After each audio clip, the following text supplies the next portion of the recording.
Name me one thing you can talk on and on about. No break, you're just talking about it in all its small, minute detail. For me, that's the Little Nightmares franchise.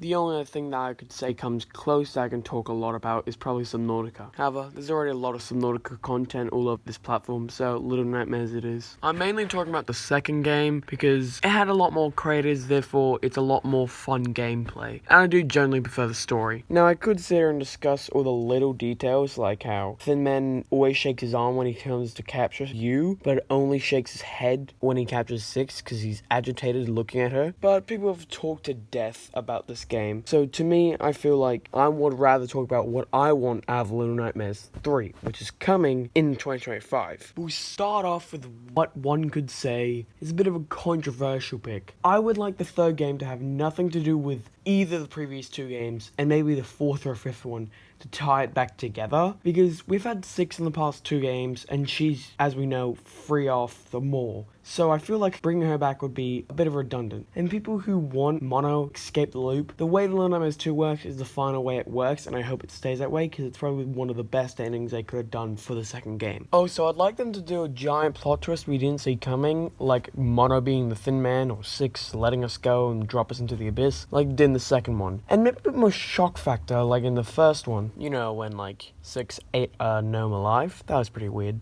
And I would love it if they had more unique monsters. They already did that in the second game, when I thought maybe it would be hard to make more weird creatures after the first one. But the second one did it great with a long neck, a shotgun, a person always crawls on the roof, and a teleporting guy. So I feel like we can do a lot other great things with monsters in the third one. We already have that giant baby. And if we can keep the amazing sense of scaling, which they probably will, like we had in the first two games, the only other game that comes close to the amount of scaling they have is Dark Souls. And if we could have amazing music as well, that would be awesome. And if we could have amazing music with scaling, which has been done before in one of the best moments in all of the games, which is a Thin Man vs Mono fight, I think we could have an amazing game. Now, I could be wrong about all of this because apparently they're going to release more information about it later this summer, and I'm still excited for that nonetheless. Here are the productions going. Oh, so I had to search up when was summer because I live in Australia, and where I live, we only have dry and wet season. I probably won't make a video about me playing the game, but I will probably make videos about like lore and endings and theories about it, because I already know so many other YouTubers who are way bigger than me are gonna get more views out of making videos from it. And thanks for the overwhelming amount of support I got in the last video. That meant the world to me. And if we really want to have my reaction to Little Nightmares 3, I can always put it on my extras channel, which I have uploaded nothing on so far. But till next time, laters.